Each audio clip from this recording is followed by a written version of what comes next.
We are living through one of the greatest wealth building opportunities in recorded history. And if you play your cards right and you capitalize on this rare moment in time, then you could potentially explode your net worth over the coming 2 to 3 years.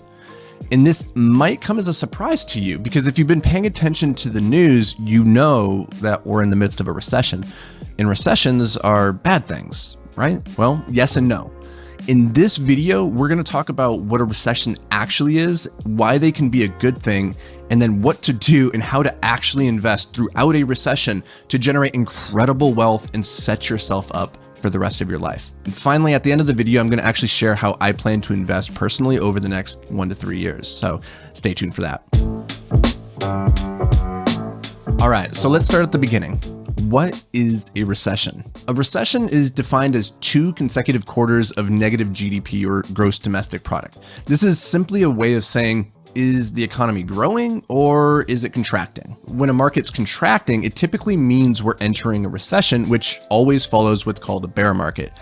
Now, a bear market is just defined as a 20% decline from all-time highs. And for those that haven't been paying attention, at the time of this video in November of 2022, we've officially been in a recession since July. Now, I know if you're watching the news, it probably seems like the world's ending, but recessions can actually be a good thing if you're aware of what's going to happen, prepare accordingly, and then take the right actions at the right moments. And not to put this too lightly, but this is probably going to be one of the defining periods of your financial life.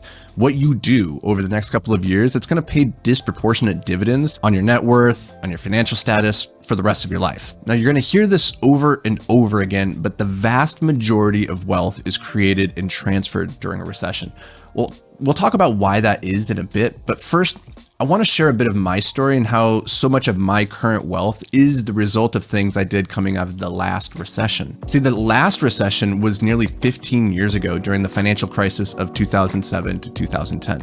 And for the record, that's a really long time ago in the world of recessions and bull markets. We've been in a historic period of growth without any form of correction for just too long now. And that's not a good thing, as we're going to talk about here shortly, but I didn't personally feel the weight of that last recession because I was just coming out of college and I was traveling the world as a professional rock climber, aka just a dirtbag. I didn't really have any investments, so to speak, so there was nothing for me to lose. I wasn't scarred or scared. And so in 2011, when I launched my first business and then shortly thereafter started investing in real estate, it never occurred to me that this might be a bad idea. Truthfully, I just got really lucky with my timing. I didn't plan for it. In hindsight, it just so happened to be one of the absolute best times to ever start a business or invest in real estate because valuations were at an all-time low, but trending up quickly. Now, the problem during that period for a lot of people is that they'd just been horribly burned by the collapse of the market a few years earlier, so they were still, gun shy. While I was young and dumb and eager, the result is that those early investments have now, in many cases, tripled and quadrupled, if not more, over the last 10 years. But again, it wasn't so obvious that these were actually good deals at the time. If it had, more people would have noticed, they would have jumped in, and then it no longer would have been a great buying opportunity. Now, I share this because you're gonna hear billionaires and uber wealthy people talk about how great fortunes are made during recessions. More millionaires are made during recessions than any other time. But the truth is, you're going to intellectually understand that fact and understand what you should be doing during this period. But when it comes time to actually put the chips in the middle of the table and make your bets, it's not going to feel so comfortable and easy. In most cases, it probably won't feel right at all. Now, we're going to talk about how to actually invest during a recession later in this video, so let's put a pin in that for now and get back to why recessions can actually be a good thing. See, the way markets typically behave is they tend to grow,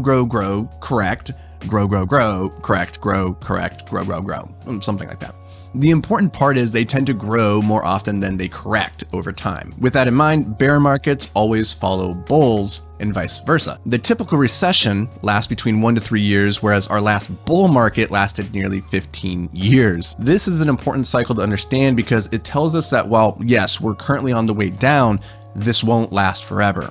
At some point, assuming the entire world doesn't collapse, it will turn around and we'll soon be setting new all-time high valuations on assets, whether that's stocks, bonds, gold, crypto, real estate, which is why, spoiler alert, recessions are a great time to buy assets. But here's the important part, is that recessions are like a great reset. Prices on pretty much everything, including employees, commodities, assets, they just all reset, which creates this amazing buying opportunity for things like, again, gold, stocks, bonds, crypto, real estate, pretty much everything. It's all at just like this incredible discount. But why does this happen? Why is it this cycle? This is important because in a bull market, everything's going great. People have jobs, they have disposable income, and generally the economy is growing. It's like the old saying, the rising tide lifts all boats. But there comes a point where the tide is rising too fast and suddenly it threatens to submerge everybody. And that's what's happening right now as a result of inflation and all the money printing that's occurred over the past few years. Now, the Fed has a powerful tool to let out the tide, so to speak. They do this by raising interest rates. So the higher the interest rate, it means people don't borrow as much. Therefore, they spend less. And this leads us into a recession or less growth. Now, the goal of this then is to let out the tide in a controlled way so that we don't just drain the harbor and end up on the floor. So here's another way to think about recessions: wildfires. See, wildfires are a naturally occurring event. If we leave the wilderness to itself, then wildfires are going to happen on a fairly consistent and regular basis. This is a good thing for the forest because it's a mechanism for clearing out overgrown underbrush, dead, decaying wood, and gives the plants that are alive the opportunity to spread out, get more nutrients, and just flourish as a result. This is nature's way of grow, reset, grow, reset, grow, right? So the problem is when we as humans intervene in this cycle and we stop the wildfires from just naturally occurring. And we do this for a number of well-intentioned reasons, but the biggest one is if you have a home in the forest, you'd probably prefer it just didn't burn down, right? So whenever there's a fire, we jump on it right away and we put it out, thus denying nature the great reset it needed. This doesn't seem like a problem in the moment, but all this is doing is delaying the inevitable and making it so that when the fire does finally occur, it's going to be way bigger, way worse than otherwise it would have been. Which explains why we've seen so many destructive wildfires in recent years. An explosive wildfire bringing devastation to Northern California. Unfortunately, it's the same with recessions. Now, I mentioned earlier that we've been on this 15-year bull market run, and that's too long. There's a ton of underbrush that needs to be cleared out. The good news is, it looks like we're finally at the place for that to occur. The bad news is that a lot of people are going to get burned, which begs the question, and probably the reason that brought you here, is what can you do to thrive during a recession? So the number one thing that you have to do right now is build liquidity over the next 6 to 12 months. Liquidity is simply a fancy way of saying how much money do you have easy access to. If you got money in a checking or a savings account or some form of investment that can easily and quickly be turned into actual cash, well, those are examples of liquidity.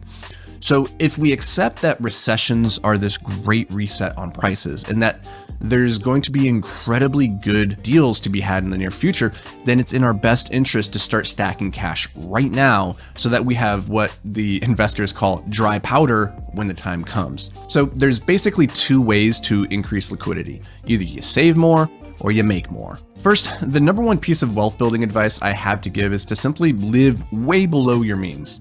Resist the urge to buy things you don't need and keep your overhead expenses so low that you can stack as much cash away as possible.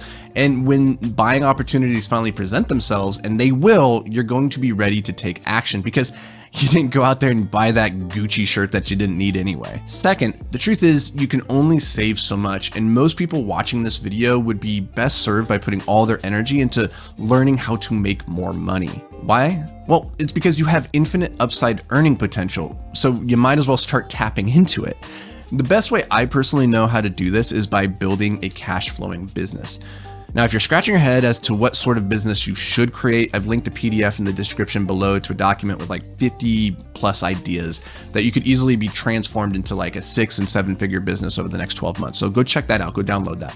But in short, what I look for in a business is something that's highly scalable, online, with a low startup cost. Things like a digital marketing agency or becoming a website designer or starting a drop shipping or Amazon FBA store. Listen, right now is the time to start building because time's running out to capitalize on this opportunity if you're not already sitting on a bunch of cash. Remember, recessions generally only last around 1 to 3 years, which means that if we use history as a guide, we're about 12 to 18 months away from really fantastic buying opportunities. And this leads me to the next and potentially most important topic of this entire video: how to actually invest during a recession. All right, disclaimer time. I'm not your financial advisor, and this is not investing advice. What I'm going to share is simply my opinion and what I'm personally going to do. Do with it what you will, but please don't sue me. Okay, with that out of the way, here's what you want to think about when it comes to investing in a recession. First, you're not looking for any single grand slam opportunity. Instead, you're going to want to dollar cost average into the market starting in about 12 months. This means periodically and regularly investing pretty much the same amount of cash into stocks, bonds, crypto, real estate, or whatever you set your mind to. Just every single month, put the same amount in, no more, no less, just every month, same amount. Boom, boom, boom. I know it sounds boring, but guess what? Boring investments are good investments. So don't get shiny object syndrome. Don't go chasing that 10,000x opportunity. Just keep dollar cost averaging into the market. Now, here's the thing. Most people won't do this because they're worried about timing the market. They're afraid of getting in too soon and catching the proverbial falling knife. They think if I get in too soon, like it could keep dropping, I'll miss the bottom, right? Don't be one of those people. In general, it's about time in market, not timing the market. So you get in, you keep dollar cost averaging, and then just wait for a few years to look back and judge the results. If you do, I can almost guarantee you're going to be psyched with how you did. All right, so here's how I'm personally looking at investing over the next 3 years, but take this with a grain of salt as it'll probably shift and adapt over time, and this strategy is largely unique to me and the particular skill sets that I have in a lot of ways. See, this is why I always say that your skills are truly the most important thing that you can invest in, because those skills, they pay compounding dividends over the entirety of your life. And they give you a unique competitive advantage when you apply them. So for me, I have a couple unique advantages in real estate and business in particular. So I'm going to lean hard into those. Over the next 3 years, I'll personally invest between $2 and $3 million into real estate through my company Invictus Capital, while also investing into the company itself to grow it from its current portfolio size of around 70 million to 300 million. This means investing a lot, not just into the real estate itself, but into the people and processes on our team that will enable us to continue growing and scaling as we have over the past 5 years. Now, for you watching this at home, realize that I'm a real estate guy, so I'm biased towards that particular asset class, but I do believe nearly everybody watching this would be well served by investing heavily into real estate. The second thing I plan on investing into are other businesses. Again, I have a unique skill set in growing and operating businesses, so I'm going to look for opportunities to buy pre-existing companies that have already proven their product market fit, and maybe they're just taking a tough hit from the times due to the recession and lack of resources or lack of demand, bloated overhead, all of that. I plan on swooping into 2 or 3 of these companies over the next 3 years to turn them around and get them back on the path of growth. And all told, I'll probably end up putting around $1 million into this. The third investment I'll be making throughout the recession is just in plain Jane stocks, which I'll probably put around $200,000 into individual stocks I feel strongly about. If you're not sure where to start with investing in the stock market, then you'd probably just be best served diversifying into some index funds or ETFs. And finally, I'll probably put around $100,000 into both crypto and just more speculative opportunities like tech startups, like angel investing. Things that I don't really mind if they go to zero and I lose my money, because the main reason for investing here is simply on the off chance of hitting outsized returns. But this is probably the area I would recommend most people watching this video should just skip. Seriously, I understand the desire to hit a grand slam, but you're probably going to realize the best returns through this recession by just focusing on solid, fundamental investment opportunities. The tried and trues of real estate and business, specifically in the form of stocks, are probably the way the majority of you should invest in the coming 2 to 3 years. And if you do this, if you follow what I've laid out in this video and you start building your cash flowing machine right now, and you start saving to build liquidity so that you're in a prime position to attack when the opportunities present themselves, you're going to look back in a decade at the things you did over the coming 2 to 3 years and say, that right there is how I built my wealth.